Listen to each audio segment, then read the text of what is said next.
మరి అదే విధంగా ఇంకో పార్టీ, అది ఎందుకంటే సీక్రెట్ గా పెడతా ఉన్నాను, ఈరోజు ఓన్లీ టీఆర్ఎస్ పార్టీ నుంచి చేరడం జరుగుతుంది. మరి 19th నాడు గాంధీ భవన్ లో ఇంకొక ప్రోగ్రాం పెద్ద ఎత్తున మైనంపల్లిని నిద్ర లేపితే ఎట్లుంటుందో టీఆర్ఎస్ కు, ముఖ్యంగా బావ మరిదికి చూయిస్తా, సుక్కలు చూయిస్తా. ఈరోజు యూట్యూబ్ ఛానల్ పెట్టుకొని కిరాయి వాళ్లకు 10 లక్షలు 5 లక్షలు ఇచ్చి మాట్లాడిపిస్తున్నారు. మేము గ్రౌండ్ లో ఉండేటోళ్ళం, ఇది గమనించాలా. ఇంట్లో కూర్చొని వీడియోలు చేస్తే దానికి స్పందించే టైం లేదు. హమ్ కభీ భీ ఫీల్డ్ మీద అయితే మమ్మల్ని ఎదుర్కోవాలంటే ఫీల్డ్లోకి రావాలా. మేము ఒకరింట్లోకి వచ్చేటోళ్ళం కాదు. మరి ఇవాళ మీడియాలపై దాడి చేస్తా ఉన్నారు.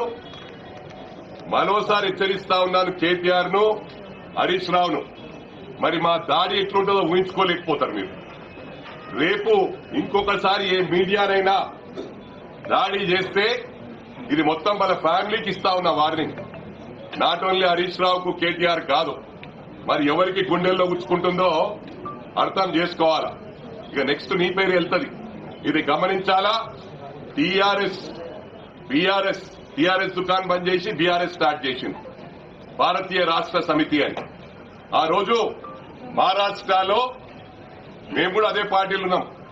ఎందరో జీవితాలు, పుట్టుక నుంచి బీజేపీలో ఉన్న వాళ్ళను, పుట్టుక నుంచి కాంగ్రెస్ లో ఉన్న వాళ్ళను మీకు అది పడగొడతాం ఇది పడగొడతాం అని చెప్పి వాళ్ళ కలర్ ఊసి వాళ్ళ భవిష్యత్ అంతా నాశనం చేసిన ఘనత ఈ బీఆర్ఎస్ దక్కింది. మళ్ళీ అలా బీఆర్ఎస్ పోయి ఆంధ్ర తెలంగాణ ఫీలింగ్ తెస్తా ఉన్నారు. మాకు ఎలాంటి ఫీలింగ్ లేవు. మేమెప్పుడు కూడా కులం ఫీలింగ్ లేదు, మతం ఫీలింగ్ లేదు, రాష్ట్రం ఫీలింగ్ లేదు. వి ఆల్ ఆర్ ఇండియన్స్ అంటారు. మాది ఒకటే స్లోగన్. పార్టీలు వేరే వేరే అయినా, సిద్ధాంతాలు వేరే వేరే అయినా మేమందరినీ కూడా కుటుంబంలాగా భావిస్తాం. ఎవరైతే పిచ్చి పిచ్చిగా చేస్తే ఎక్కడున్నా ఆ చెత్త నేరేస్తాం. తప్పకుండా ఇది దృష్టిలో పెట్టుకోండి బీఆర్ఎస్ వాళ్ళు.